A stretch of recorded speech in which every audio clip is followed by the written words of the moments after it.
Didn't Mark Cuban tweet something like, Tommy Chong's, I don't care how many times you show me your ad, this proves that this marketing doesn't work. Something like Yeah, that. yes, he did. Like, yeah, he was. It was. He tweeted that like Tommy Chung, the platform has showed me your ad 35 times, and it just proves that like the targeting is broken. And one of our media buyers, as the Tommy Chung account, replied back like, "Yeah, but it's working."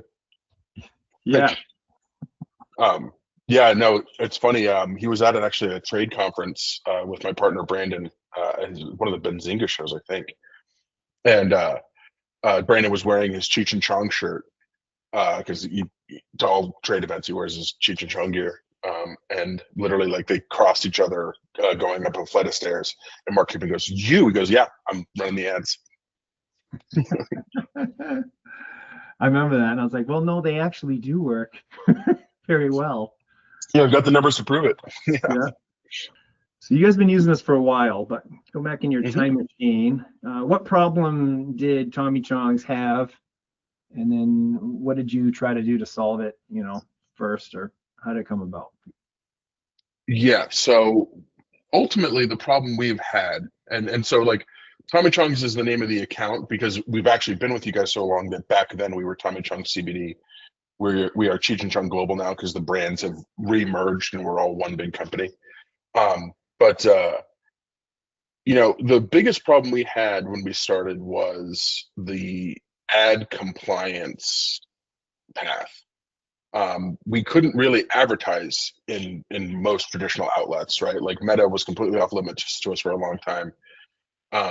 We had a lot of success running native ads on Taboola, Ref Content, Outbrain, and the attribution when you're only running ads in one spot is pretty easy, right? Like, Mhm. it's like at the end of the day, if there was some variance in my data from reality of like it didn't really bother me that much if a sale got attributed to Taboola versus Rep Content because it was about all kind of equal playing field. But as we started to figure out compliance on Meta specifically, and then ultimately Google and Twitter and so on and so forth, we realized one, Meta required at the time a completely different sales funnel for the product we were trying to sell at the time, which was the CBD product. And so completely different attribution metrics, much longer sales cycle because you had to drive people through more hoops and drive multiple ads, and you couldn't really advertise bottom of funnel on Meta because you couldn't be very direct about what the product was. And we realized that like we can't make sense of these numbers. And then we were running with an agency that went, oh man, we drove so much profit in your business on between August 29th and September 5th. And we're like, no, you didn't. And they're like, yeah, no, look at the Facebook numbers. And I'm like, Facebook is picking up on post-purchase email monetization that we're sending to existing customers for a Labor Day sale and attributing it back to Facebook when I know for a fact those people didn't see a Facebook ad. So that's where we started with Wicked, and then ultimately, you know, even with the help of Wicked, the offer as it existed wasn't really going to convert on Meta ever. But that's when we decided we rolled out hemp derived edibles, drinks, that kind of thing.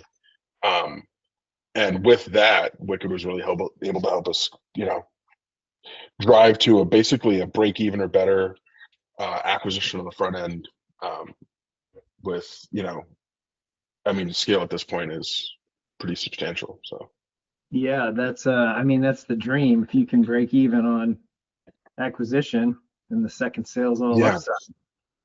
That's interesting yeah, with yeah. Facebook. The measure they're terrible at measuring the bottom of the funnel, but they don't give themselves enough credit for the top of the funnel because of the way they decided to measure. And then they don't give Oh, themselves interesting. I've credit when never they seen. drive top of the funnel and then get LTV. It doesn't show that, but it erroneously massively overreports the one thing they try to measure. It's like, Yeah, so and strange. we have. I think. I mean, our product. I think we're in a sort of a unique position in a lot of direct to consumer CPG products because our brand was super well known. Like the product vertical, like the products we sell weren't well known. because they didn't exist. But like the brand itself, Tommy Chong and Cheech Marin, Cheech and Chong, was so well known among our core demographic before we even got involved that we don't really have a true top of funnel, right? Like if you're interested in this category, you know who these guys are, and there's an inherent level of consumer trust there.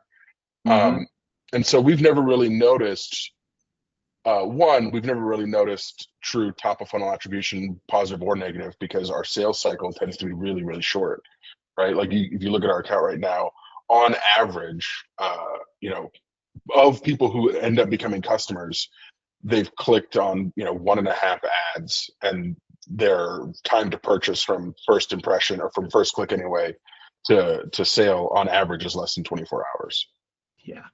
Um, yeah, like because it is almost an impulse purchase, right? Like the platforms are very good at targeting based on creative and based on user interest, and we're going after people of the age we know resonate with our brand identity, and we're selling them a product that we, pretty good chance they're interested in it. We get to have a lot of fun with the brand and the messaging, and so if they're interested, and they're going to buy. Like this is not like the kind of thing that people tend to consider for a long time because we've got a Mhm. price point that makes sense as just an impulse purchase. So then, given that, it seems like the second purchase would be, where you're gonna just stack dollars, just make money. Yeah, I mean, like I wish it made more, like with all things, right? Yeah. Like, but yeah, for every dollar we make in gross revenue, 65-70 cents of it comes from an existing customer, Yeah. purchasing over email or calling in to reorder. So you had some cool questions. We did a data analysis call around which SKU. Yeah. You found that different SKUs led to dramatically different LTVs, or you almost Hmm. talk about that. Because because just if I look at your regular customer cohort data, it already shows, well, you get like $50 lift from day zero to through month three, which is substantial. You got 50, you can bank on almost consistently $50 more coming in 90 days. But then you even took it Yeah. further, right? With different products, even got more than that. Yeah. Remember? Yeah. So I mean, so our different products, they're advertised on different channels predominantly. Like we still sell a primarily therapeutic CBD based product, almost entirely on native because that's where it does the best. Some Google, just like brand search marketing. Once we've driven demand with the CBD product, the acquisition on that product has slowed down pretty substantially as we invest more and more into the hemp derived edibles. We have two SKUs that we advertise around primarily, Cruise Chews and another one called Space Chews. And yeah, the customers behave very differently. One, our average order value on the CBD product is much higher on the first day, because it's sold as a therapeutic product, right? People using it to support health outcomes, and so they buy a lot of it because we heavily discount for the volume pricing, because we get a lot of economies of scale because they're just little amber bottles of CBD. Um, and so they predictably repurchase, but after a longer time horizon, like 3 or 6 months, Mm-hmm. because on average, a person who buys today is getting about 4.5 months worth of product on average when you blend it all together. With people who buy the more recreational products that we sell, and even Cruise Juice kind of has a therapeutic bent. Like a lot of people use it because it's got a nice cannabinoid ratio, for helping with things like sleep or aches and pains, that kind of thing. But people tend to buy less of it up front, but they have such a great experience that we get like a 30 to 40% repurchase rate after 60 days. So people, they don't take them every day, but when they run out, they buy more. So what we have found is that people who start with a more, and again, recreational is what we call it just because that's the industry we're in, but like people who start with more of a, an experience product like Cruise Shoes or Space Shoes, they tend to buy more frequently because they stock up less when they do buy, but ultimately their lifetime value at month 9 and month 12 is 50% more Yeah. than people at the same customer buying the CBD product. And we pretty aggressively market the edibles to the CBD buyers, and most of those who do end up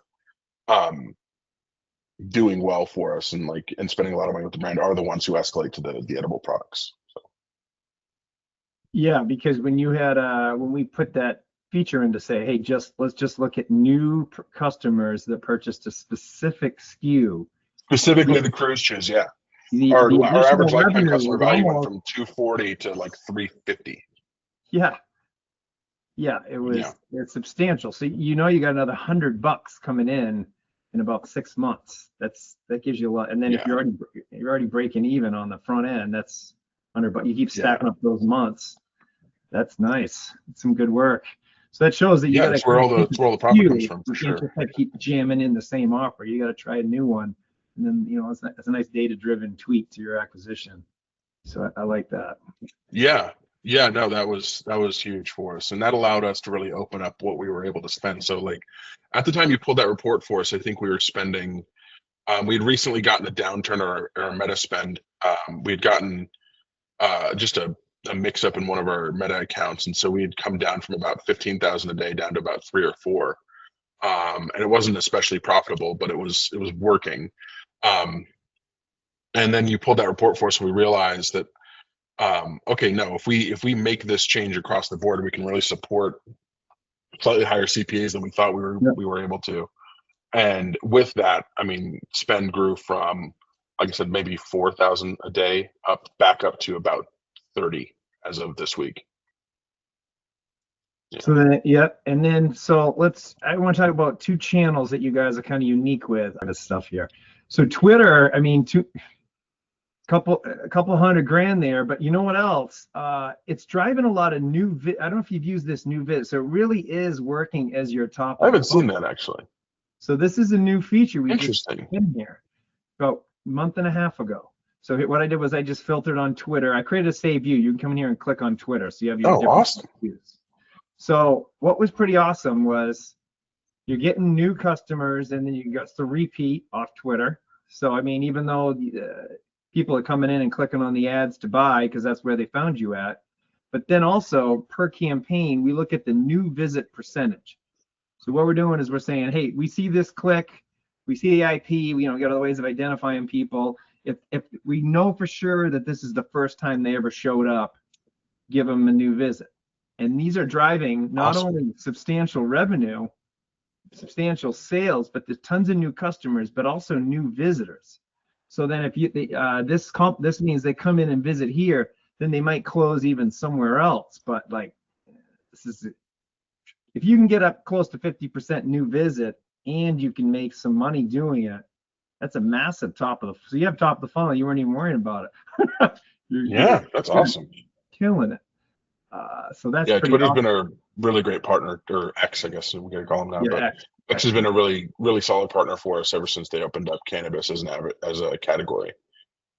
And then I looked at Taboola spending. Yeah, no, Taboola is, even with a higher AOV, like Taboola's got $140 to $170 AOV, depending on seasonality affects it a little bit, and depending on the campaign, we have video campaigns versus text sales letters. But even then, like our cost to acquire on Taboola is up about $140, $150. Okay. When we were first starting with you guys, our cost to acquire on Taboola specifically was all the way down to like $60, $70, and we still had that $170 AOV. That thing was printing money. But yeah, at no point were we ever a 4 to 1. And maybe in the very, very early days when we were spending maybe a couple $1,000s a day. But I like that you're getting, because a lot of people will have luck on paid, and then it turns out it's really just claiming their repeats, like with Meta. And then here, though, you're driving a lot of new, like more new than no, we have a huge focus on that across everyone who buys ads for us. We're very clear that we are not a sales business. We are a customer acquisition business, right? Because it's so important that people just look at and that's really where Wicked comes in handy. And in fact, I was initially hesitant when we got the notification that you guys are changing the report views, that ROI was being deprecated, because it's where we live every day. And I was like, I just talked to Scott, and I just told him this is where I spent all my time. What the hell's going on? And then I was like, actually, no, let me look at the funnel vision. and it's actually even better.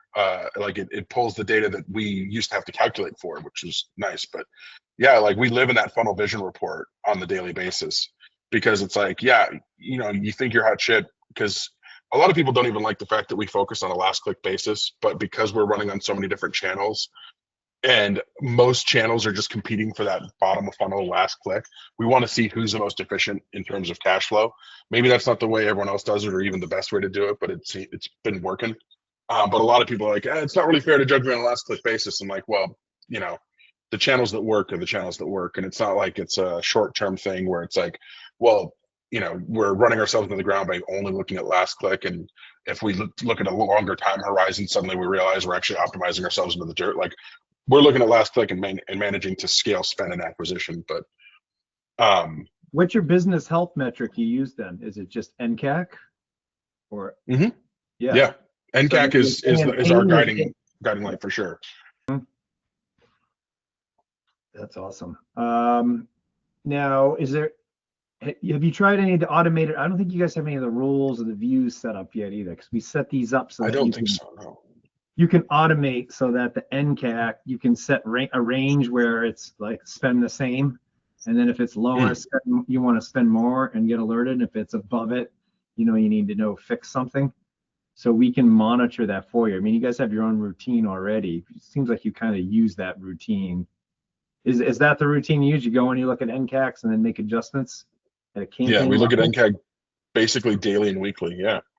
The only thing that I wish you guys did, that I understand why you can't, because there's just so much data, is like the real-time reporting. Like the only difference is like having to use the data to take a look at yesterday to make the today's decisions. But we basically just get everyone used to that and just go, hey, this is the way it works. This is the platform that we trust. And so we actually have live data. It depends on the system you have.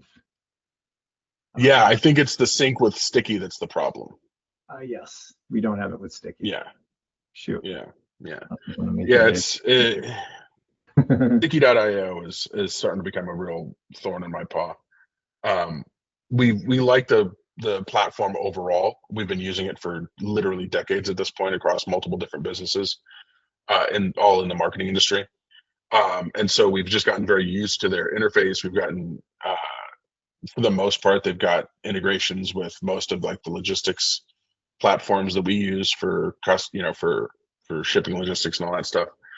We like their reporting setup, and yet they are very much a legacy last generation platform that I don't think is keeping up with the modern industry. And so we're starting to run into issues where platforms like yours, like, it's great that you integrate with Sticky, but I don't think that they're keeping up and keeping those connections current. So we lose out on features like that. We're currently in a situation right now where they don't have a native integration with Shopify, so we're using a third-party tool which basically takes over the Shopify checkout. It's a whole thing. Oh, shoot. Yeah, I don't want to move CRMs, but I might have to. I still shudder. I did it in 2021 or 2020 from Infusionsoft to HubSpot. If there's anyone else out there considering Wicked Reports, what would you tell them? What was the deciding factor for you? I mean, I guess we kind of redecided every day, but like, it's one of those things where it's like it becomes plainly obvious, especially if you're running multiple traffic sources. Like, hey, if you're a Facebook business, right, and you've just got your Shopify store and you're just running Facebook ads, even then I would recommend a platform like Wicked Reports, and I like Wicked Reports personally. Like, I like your guys' interface. I like the way you guys display the data. I like the way that you report. But we were noticing with Facebook, like, not only are they over attributing at the bottom of the funnel, they're misattributing at the bottom of the funnel. And that's very dangerous when Facebook is also pushing you to do an ABO or CBO or an Advantage Plus campaign, where they are determining how much of your budget is going to different ad units inside your campaign. And I know they're wrong. So it's like, not only are they over reporting conversions, they're reporting conversions on one ad unit when I know, based on Wicked data and just the UTMs that we send with the click, that the sale actually belongs to another piece of creative. And so But if you're running Facebook and even just Facebook plus Google, or Facebook plus Google or potentially native, or Facebook plus Google plus Twitter, if you're trying to be omni-channel, like you need Wicked Reports or something similar, because like you're just never going to get a clear picture of where your customers are coming from and what they're costing you. There's just no way to know if you're actually making money until one day the bank account runs dry. Great. Well, thanks so much for your time, Steve. No Appreciate worries. you.